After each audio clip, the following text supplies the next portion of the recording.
Hello everyone, my name is Scorpion and welcome back to another reset video. So there is kind of a big whoop going on now, aside from the seasonal story, which of course I will be covering in a video after this, but aside from that, still going on everything about it, the Nightfall has opened up for this season, and we have some little more clues about how things are going on for the future.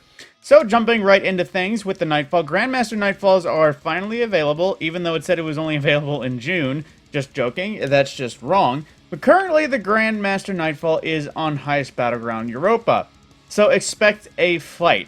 But of course, per the usual, it is a double reward weekend in addition to a Vanguard rank booster on what's probably going to be the hardest Nightfall of the season.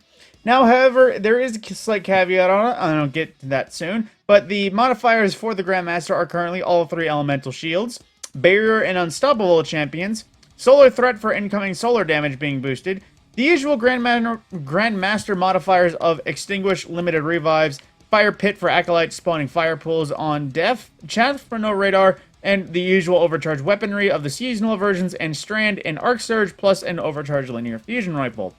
Now, while it is sad that it is a double Nightfall weekend on a difficult Nightfall, you wouldn't be missing out in terms of the gun. Because of all the guns that are currently available for a Nightfall reward, currently it is the Swarm, which I think of everything so far is the least rewarding of everything. Because even though it's pretty solid, we have a healthy array of machine guns, especially arc ones nowadays. Plus, at the same time, this isn't nearly as good as it was in its first iteration, so it's hard to vouch for this one. It is worth farming for. But on the same note, most of the time people go double Nightfall weekends for either the rep, or the exotics, or the materials. So if you are looking for Ascendant Shards and are actually able to put a team together, this is a pretty solid one to do, even if you don't do it on Grandmaster and just do a Master. Ascendant Shards can still drop and you get 1 or 2, maybe not the 3 or 4 that usually happen.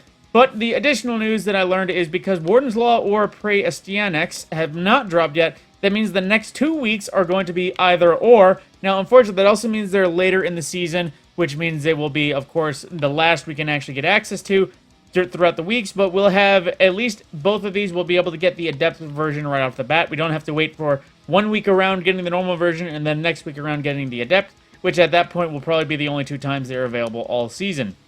Now, getting to the rest of things, nothing new with Gambit per the usual, but of course we go into Crucible. Iron Banner has left, which means Trials will be back this weekend, and the rotation game modes are now Supremacy and Momentum Control for that as well. And because of a Vanguard rank booster, I don't think we're going to be getting a Trials rank booster at all for the rest of the thing.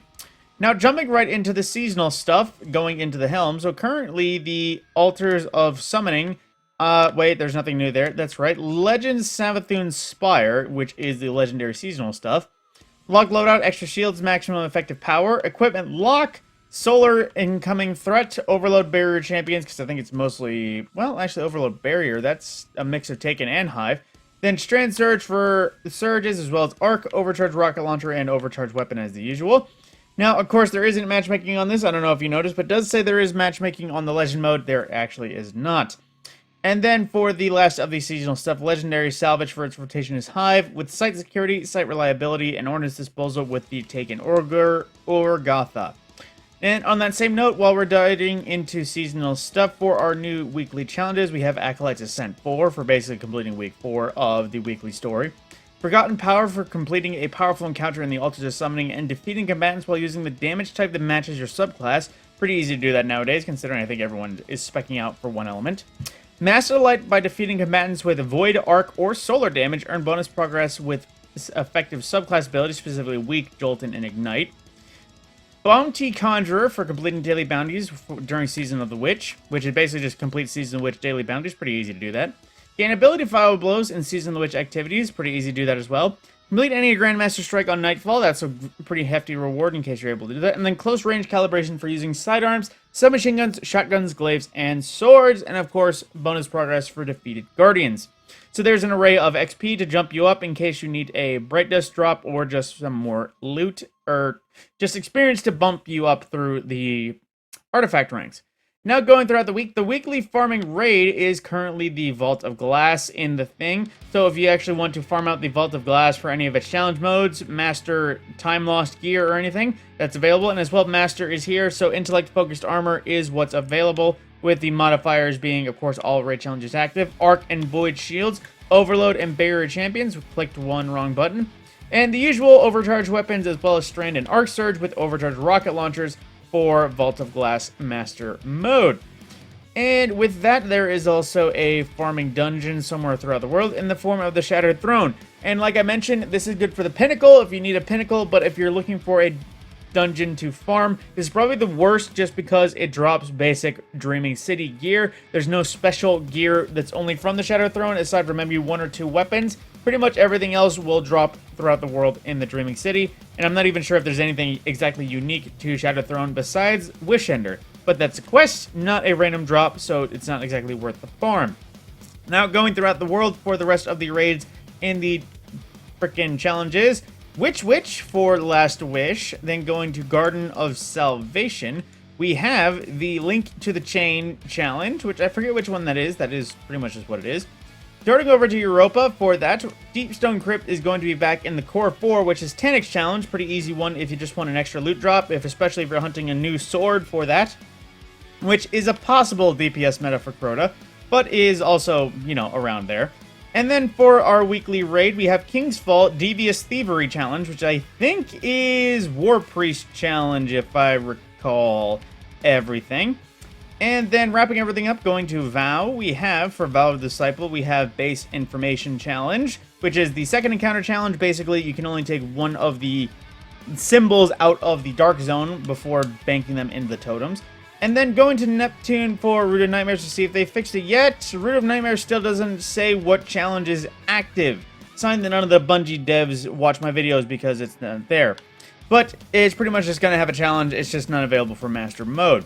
And while we are here for the rotation, currently it is Zephyr Concourse for the weekly Vex Incursion Zone, with Partition Backdoor for our weekly Pinnacle. And the weekly farming mission is currently the No Time Left, which is basically the one where Rohan sacrifices himself and you have to go far down. Not exactly great for farming or making it easy, but there you go. Then, speaking of rotations and everything, the current weekly mission is Presage. So if you wanted any of the gear from Season 17, which is basically most of the gear from Season of the Haunted, which includes the Haunted gear as well as the Menagerie gear, if you want any of those patterns, those are once again available from Presage. As well, if you're just working on Dead Man's Tale, it is now back to work on it, whether it's unlocking the Catalyst or improving what you have available for perk options. Then, on that note as well, just going through it, we still don't have Master Mode Crota or Challenge Mode Crota available just yet, so we don't have anything exactly new, aside from more Oversoul, more loot drops, and, you know, more ways to get into Crota's End, on that note. Then, for the rest of the world, for Eternity, for his rotations, Stairs of Eternity Legend Mode rotation is currently, let's see, once I remember where it is, Cabal, Taken, and Crota for that. So there's 2 ways to kill Crota in this game now.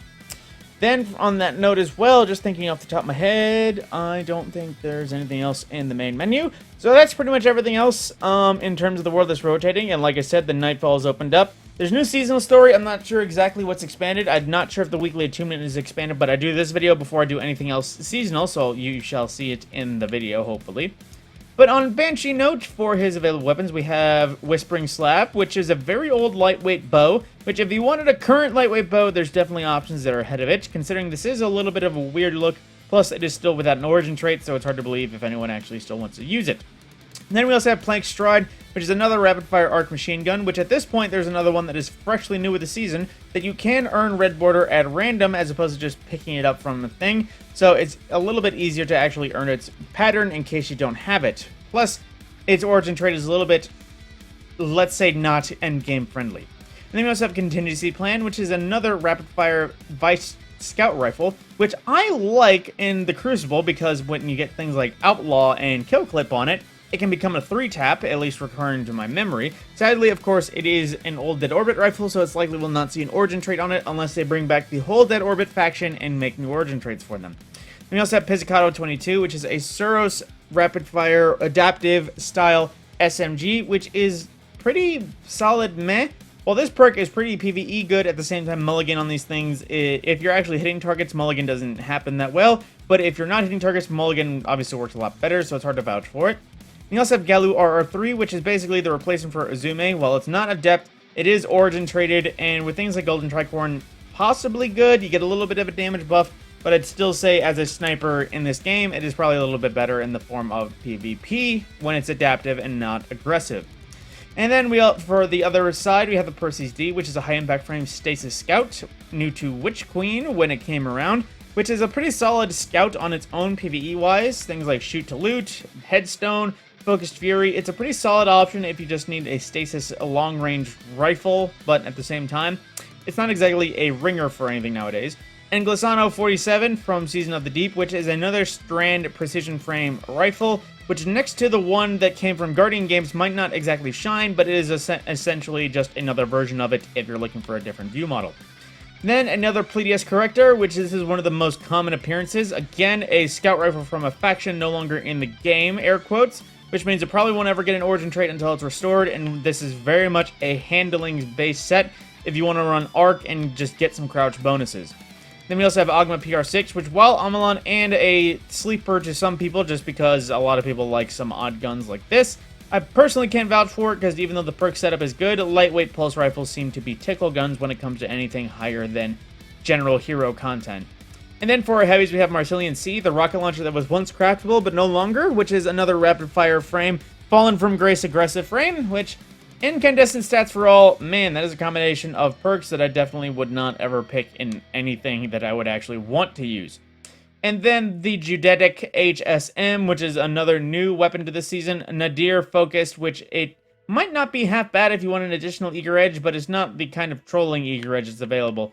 Although things like One for All and Tireless Blade actually doesn't seem like half bad, but of course it is just a basic adaptive frame uppercut sword, so there is a million like it, nothing exactly making it worth itself. And then to wrap everything up, for the armor set available is Terra Concord Fist, which is basically another one of those just random armor sets from around the world. I think this used to be a sort of Titan set back in the day, but I can't exactly confirm for sure. But essentially everything has a random armor set now. And for the shaders, we have Dark Amalon, which I feel like I already covered just last week again, which is basically Amalon, but if they decided to look a little spookier. And then we also have Bray Innovation from Season of the Warmind, which is basically if you want to rep old Clovis Bray, but at the same time still just kind of having a weird look to it. And then we also have Dead Orbit's Fate, which, like one of the many faction shaders, looked a lot better than most shaders out nowadays because it actually had a focus. In this case, it was light set of black and white. And on that front, that's pretty much a broad majority of everything that happens for the reset without any spoilers to the season. And with that respect, my name is Matt Scorpion, and I will see you in the next video.